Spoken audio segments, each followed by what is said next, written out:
So much efforts are being made by the Bauchi state government towards addressing issues around sexual and gender-based violence, one of which is the implementation of the Law on Violence Against Persons Prohibition (VAP) law. However, much more concern is recently raised about the need for inclusion, if not special considerations for persons with disability who are more vulnerable to sexual abuse. Today, the Bauchi State Ministry of Women Affairs and Child Development, in collaboration with the United Nations Population Fund UNFPA, organized a one-day sensitization and dialogue with persons with disability on gender-based violence and reproductive health. I take the issue of people with disability inclusion extremely serious. Sparing the rights of persons with disability is necessary for upholding the agenda of the Bauchi State Government. Persons with disability, they are more vulnerable to GBV, but they don't report it. They don't come out for help. They don't talk because they are being stigmatized.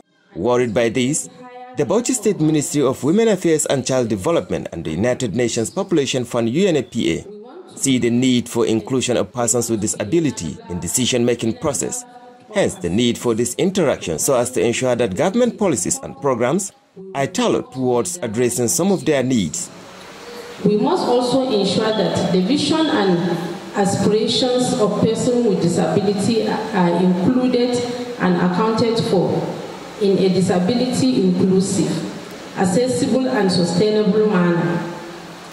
Persons with disability have the same and equal rights with the persons without disability. And in our area of mandate at UNFPA, accessibility to family planning, zero tolerance for gender-based violence, zero tolerance for maternal mortality. We are determined and we are working towards it to leave no one behind. Towards ensuring social inclusion for persons with disability, the Bauchi State Ministry of Health is also making effort to ensure effective and efficient service delivery by service providers at the government-owned health facilities. We're able to realize the gap that existed.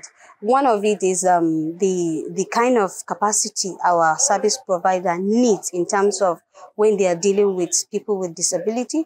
Most of our service providers don't have that kind of capacity. So really we are starting from there to see that we bridge that gap for our service providers to be able to handle people with disability.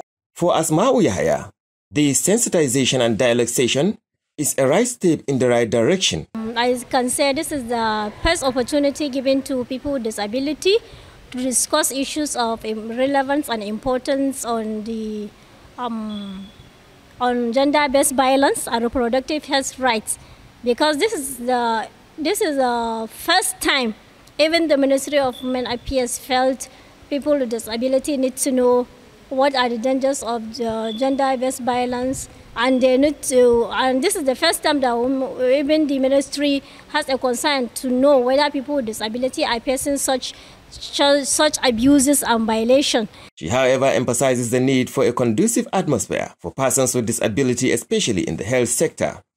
Awal Hassan, Viewer TV News, Bauchi.